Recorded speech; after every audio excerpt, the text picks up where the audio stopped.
ছোট এই প্রাণীটিও আল্লাহর মাখলুক।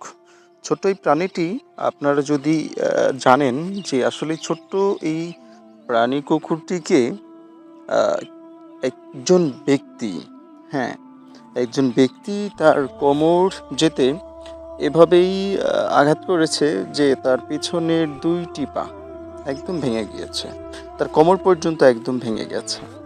তো আমাকে দেখে আসলে প্রতিনিয়ত আমাকে দেখে এবং প্রতিনিয়তই আমি এভাবে ওর সেবা যত্ন করি।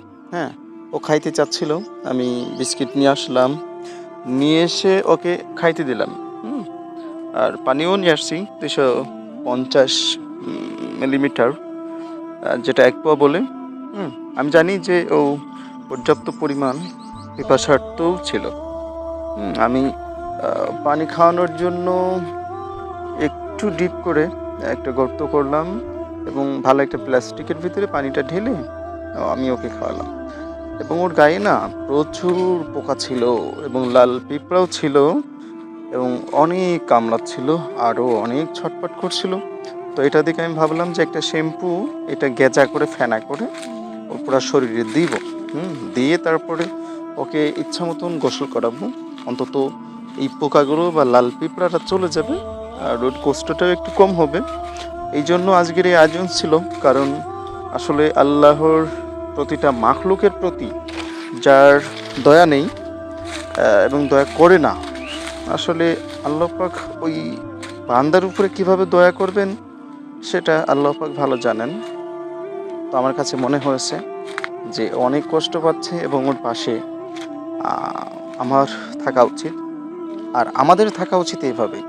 তো যাই হোক, ওর শ্যাম্পু করানো হয়ে গেছে। আমি হাত দিয়ে ডলে ডলে আসলে একটু করছিলাম যে একটু যাতে ওর শরীরে একটু জোরেই ঘষা লাগে এবং ওই পোকাগুলো বা লাল পিঁপড়াগুলো চলে যায়।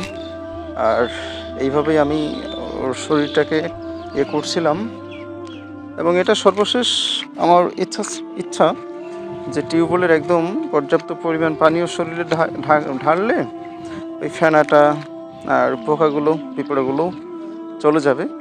আর ছোট কুকুর বাচ্চা ওর গোসল করাইলে ওর ঝাড়ি মারলে কিন্তু ওই পানিগুলো খুব সহজেই চলে যাবে। যাই হোক, আমরা যে কেন এমন করি, ছোট্ট এই বাচ্চা কুকুরটি কিন্তু অনেক বড় ধরনের ক্ষতি আমাদের করতে পারবে না। খুব বড় ধরনের ক্ষতি আমাদের করতে পারবে না। আর যদিও বা ক্ষতি করে, তার এত বড় ভয়ানক শাস্তি আপনারা দেখছেনই কিভাবে হাঁটছে, তার কোমর ২টা পাও একদম চূর্ণ বিচূর্ণ করে দিয়েছে। এটাই কি মানুষ? মানুষত্ব কি এটাই?